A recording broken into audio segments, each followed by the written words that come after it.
Tyler didn't think twice when he helped the old woman with the flat tire, her hands shaking too badly to twist the jack, the Arizona heat already making her knees buckle. He didn't ask why she was parked behind the strip mall, near the dumpsters, out of view from the security cameras. He didn't care that his shift was ending, or that his boss, Ron, was already yelling from the shop doorway. What mattered was that she looked like someone's forgotten grandmother, wearing a church dress, like she hadn't changed clothes in days. She clutched a single yellow envelope under one arm like it was keeping her alive. Tyler fixed the tire. She touched his shoulder once and whispered, "You're kind, that's all." Just that. And then she left no license plate, no receipt, just the faint smell of lavender and motor oil. Ron fired him the next morning. No severance, no reference. Just a quiet look in Ron's eyes that wasn't anger but fear, as if Ron had seen something and now wanted no trace of it on company records. Tyler didn't argue. He packed his things, lit a cigarette on the sidewalk, and walked 3 blocks before realizing he still had the yellow envelope the woman left in his passenger seat. It had no return address, no writing, just sealed tight with a black wax stamp pressed into the shape of a compass with 4 dots. He never opened it. Not that day. Not that night. The next morning, 3 matte black SUVs pulled into Ron's cul-de-sac in Mesa just before sunrise. No plates, no logos, just tinted windows that didn't reflect light the right way. Neighbors who saw it say the men who stepped out didn't speak a word.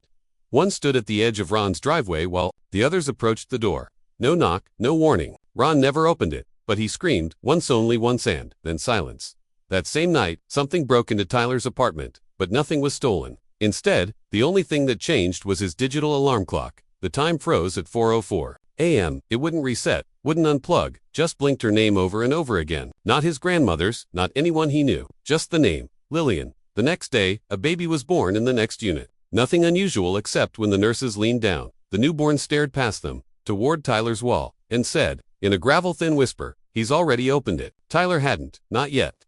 But that night, unable to sleep, his hands trembling for no reason he could name, he peeled open the envelope.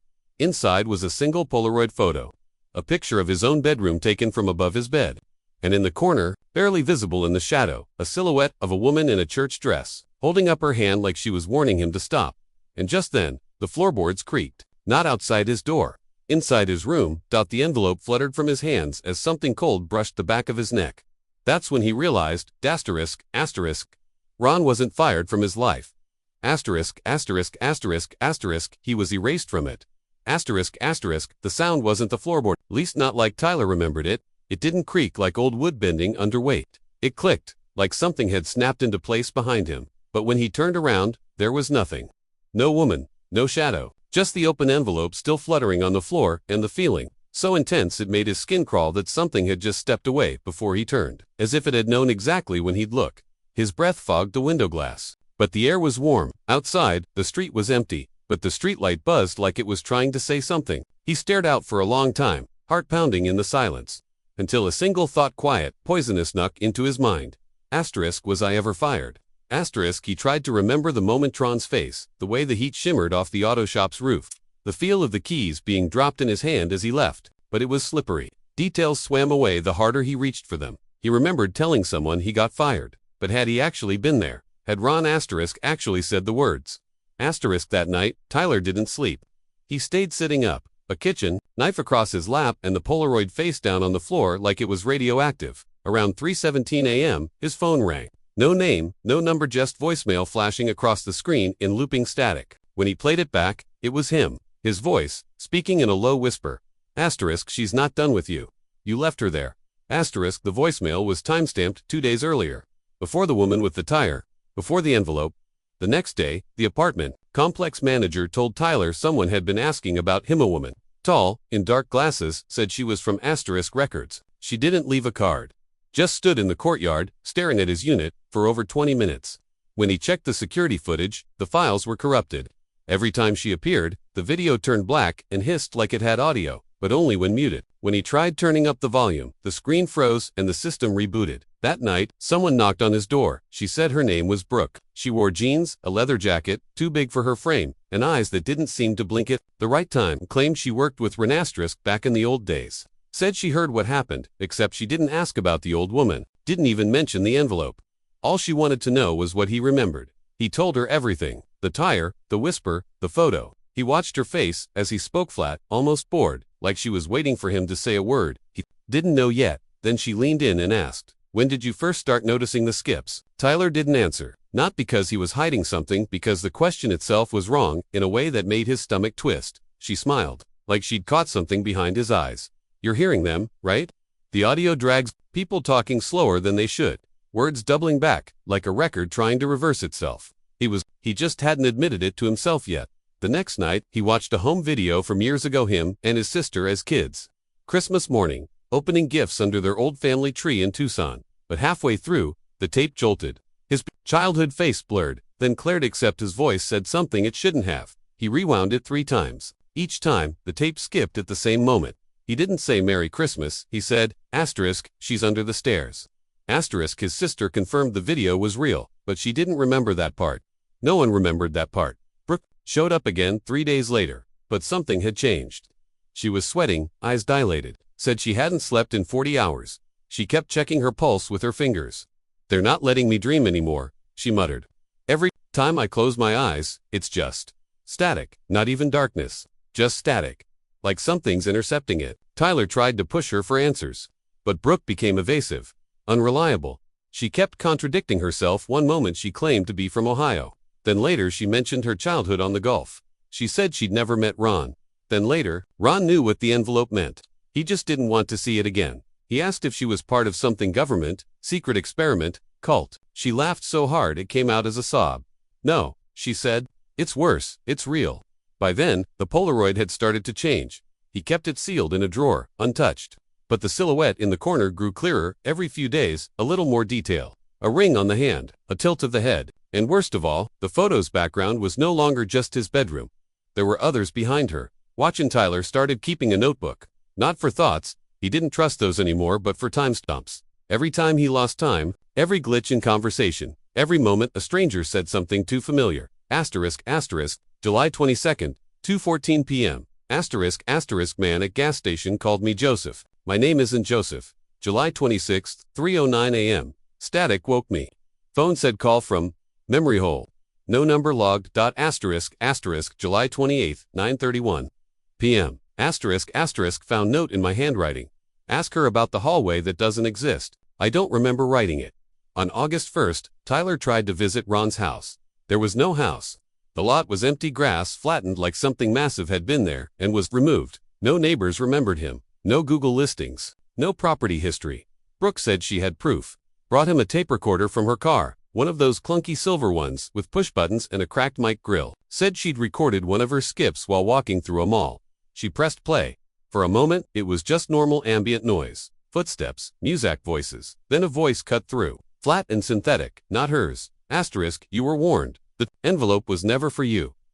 Brooke hit stop and backed away. It's inside the broadcasts now. I hear it even when the TV's off. It's in the walls. Tyler was about to speak when the recorder turned itself back on. A different voice this time. Male. Familiar. Ron. He doesn't remember the real reason he left. He doesn't remember what he did to her. Tyler dropped the recorder. That night, he dreamed of the old woman for the first time, but she wasn't helpless now. She stood in the middle of his room, hands folded, head tilted. She opened her mouth and his own voice came out. You're not supposed to know what you forgot. When he woke, every mirror in his apartment was fogged on the inside. He called Brooke, but her number was gone. Not disconnected, just non-existent. No trace in his call history. Her texts vanished. The photo she once sent, of her bruised shoulder, 3 perfect fingerprints, burned into her skin, was replaced with a blank gray square. That night, a car followed him home. Black sedan, no plates, headlights dimmed, even in the dark. It didn't pass, didn't leave, just sat, watching for hours. And when he finally worked up the nerve to approach it, heart hammering, knife in hand, it was gone. No engine, no tire tracks, no sound, only a receipt lying in its place. From his shop, stamped 3 days after. He was fired with Ron's signature.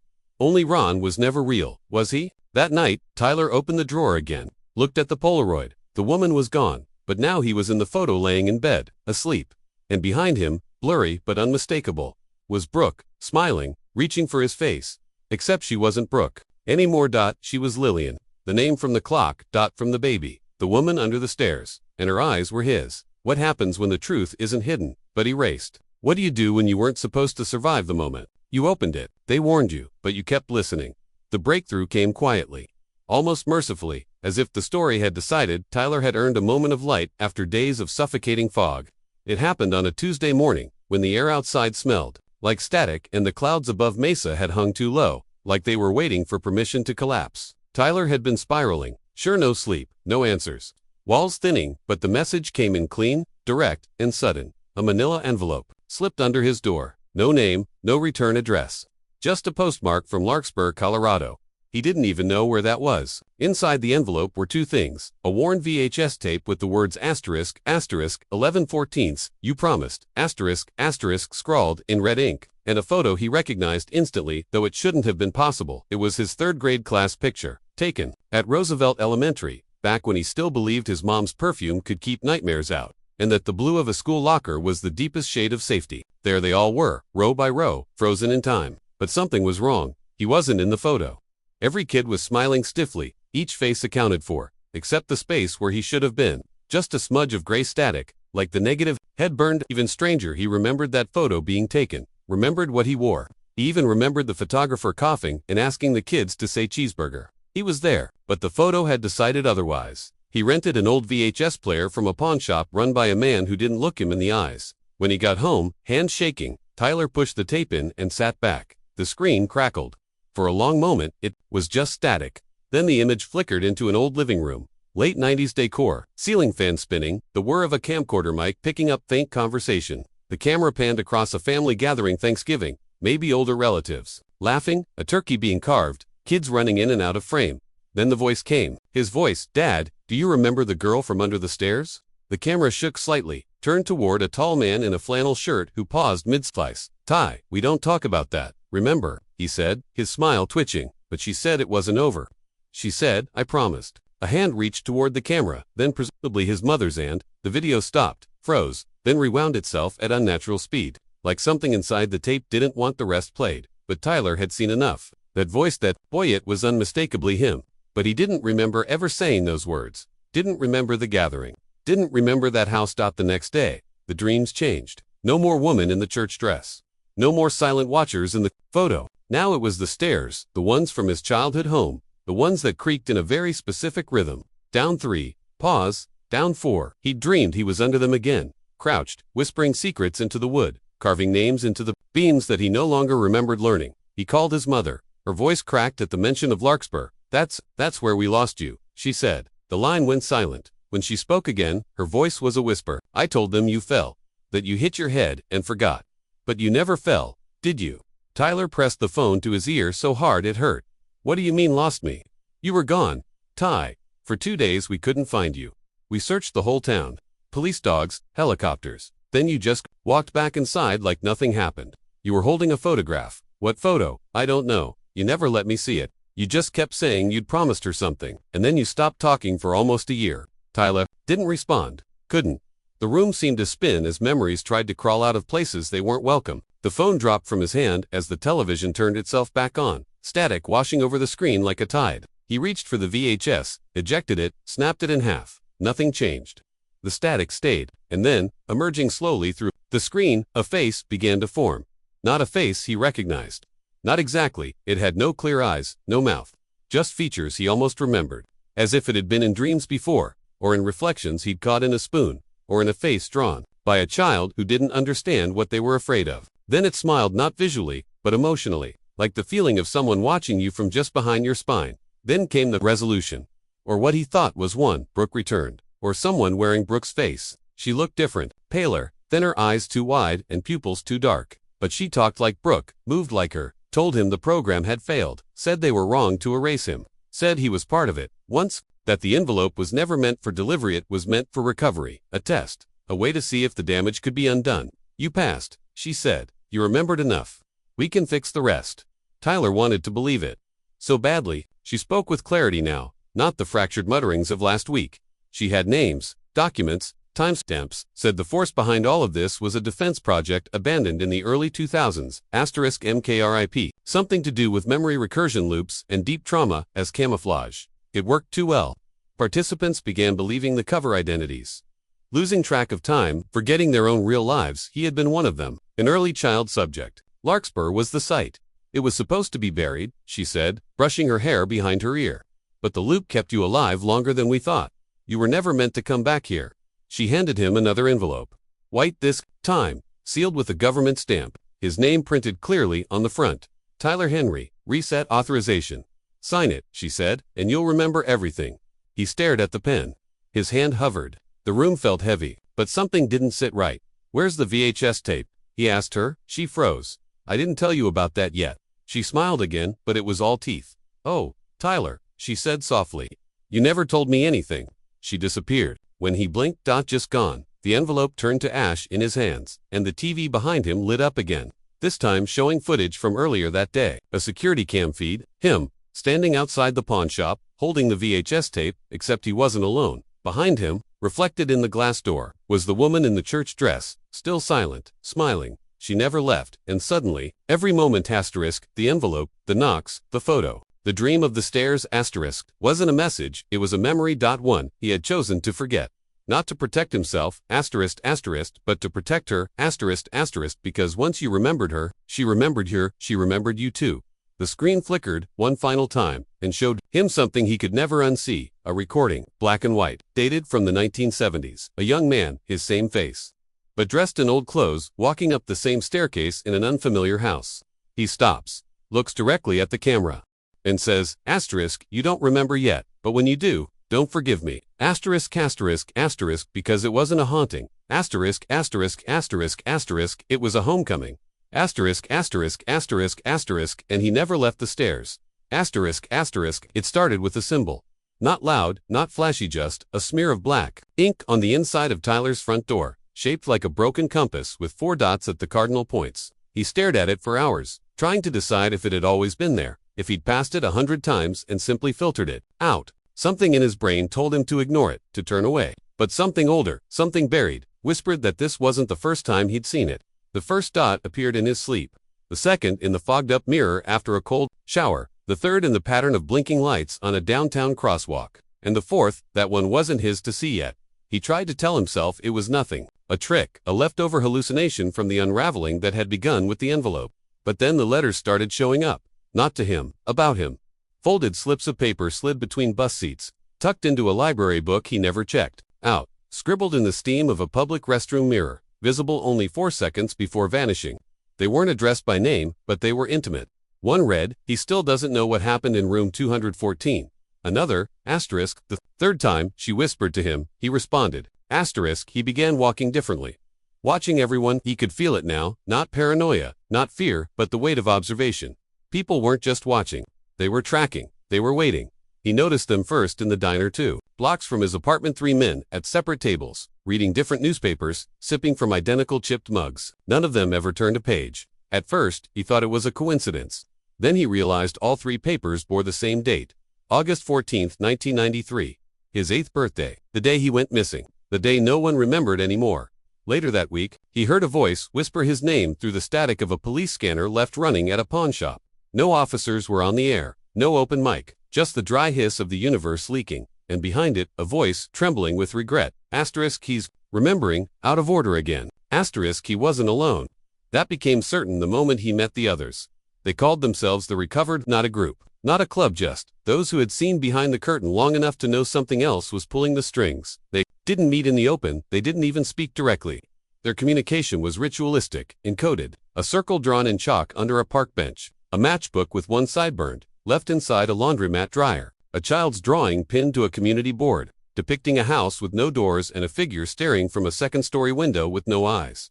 Tyler pieced it together slowly, his mind working in rhythms he hadn't known were still alive. Some of them had dreamt of him, others had seen him, years ago, though they'd never met. One woman, Elise, swore she'd watched him walk past her in a dream 6 months ago, bleeding from the temples and holding a key with no teeth. A man named Granger carried a pocket watch that ticked backward and stopped whenever Tyler entered a room. They knew him, not his name, not his face, but his presence. One night, Tyler followed the symbol. It appeared on a street light downtown, projected in light that wasn't part of the city grid. A signal, only visible from a certain angle. It pulsed in time with his heartbeat. He walked toward it. As he passed, he saw an alley he'd never noticed. At the end, a payphone still operational. He picked it up. There was no dial tone, only a voice that sounded like his own, but older, more tired. "You were right, all along. They never released the footage because it was never filmed. You were the camera. You were always the camera. Then silence. The next day, a letter arrived in his mailbox, postmarked from nowhere. No return address. Inside was a grainy printed still from an old VHS tape. It showed a hospital room. Room 214. The bedsheets were pulled back. A monitor blinked. 0 vitals. And in the window, Tyler could barely make out a reflection. It was the woman from under the stairs. But behind her was something worse. Something tall, indistinct, made of folds and shadows and blanks. A thing that looked like a human sketch undone, mid-drawing. She was holding its hand, and she was smiling. He couldn't explain it, not in a way that made sense to anyone outside the recovered, but Tyler began to feel the truth leak in sideways. The past had been edited, cut, rearranged, scrubbed, not metaphorically, literally. There were tapes. There were recordings. Granger had found one buried in the foundation of an old orphanage scheduled for demolition. It played only once, and only backward. Elise had remembered being pulled out of school for a day that didn't exist. A woman in a tan coat had asked her if she ever saw her parents at night. Elise didn't have parents. She never had. Patterns emerged. Tyler's dreams became broadcasts. Not dreams, like visions or fragments, but programming blocks. Late night, cable style, hosted by a man with no face and an old CRT monitor for a head, who kept repeating, this episode has been removed from the public archive due to content violations. Some dreams bled into the day. Once, Tyler found a page in his notebook written in someone else's handwriting, you weren't supposed to come this far. The last one didn't either. They all knew the stories, the missing kids. The found footage from 20 years ago that no one could prove existed. The rumors of a sound broadcast on police frequencies. At 3:33 a.m. that made dogs scream and babies speak in tongues. But none of them had reached this deep. Tyler had opened something. Rebooted an old sequence. Reactivated a buried program. That was never truly shut down. And now it was watching him back. The observer appeared a week later, not physically, not in any way he could capture, but inconsistently, like a voice halfway through a radio signal, slipping in and out between the static of waking life and dream. It spoke directly to him, but also not to him alone, as if others were listening, as if this conversation was only one window into 1,000. Running simulations, the observer said only this: you still believe you're a person. That's the last lie. And then, where were you the day she vanished? The question fractured Tyler's mind. Open, because he remembered. But not as Tyler, not as now. He remembered being at the bottom of the stairs, whispering to someone underneath, someone who wasn't supposed to answer. He remembered carving a symbol into the wood. He remembered her voice.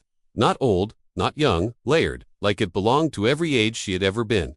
You promised to forget, she had told him, and now you remember. That means it's beginning again. He jolted awake with dirt under his fingernails and a piece of wood in his pocket. It was part of a stair, from a house that no longer existed. The final revelation didn't come in a dream or a vision, but in the return of someone he hadn't seen since the unraveling began. Ron. Not the man who fired him, not really. This Ron was cleaner, smoothed out, hair darker, skin paler, dressed like a memory frozen in time. He walked into Tyler's apartment without knocking, stood in the center of the living room, and said, "We've been waiting to see how far you'd go. You went further than the last 7 cycles." Tyler didn't speak. "You're not sick, Tyler. You're sinking. The rest are starting to sink with you." He dropped a stack of photos on the table. Tyler rifled through them. Every photo was of him. But not just him. Dozens of versions. Different hair, different ages, in different parts of the country. Always standing next to the same woman. Always looking the wrong direction. "You think you're the subject," Ron said. "You're not, you're the signal." Then he was gone. Tyler looked at the mirror on the wall. It cracked without touching. His reflection did not. The observer whispered once more, faint and electric. They only told you one version. You were always the experiment. We all were. The lights flickered. The 4th dot on the compass appeared, not in ink, in blood, and somewhere, just past the wall of static that divided memory from truth. 100 voices spoke in unison. He's awake again. And that's where the signal cuts. For now, but if you're still here, you were never just watching. You were part of it.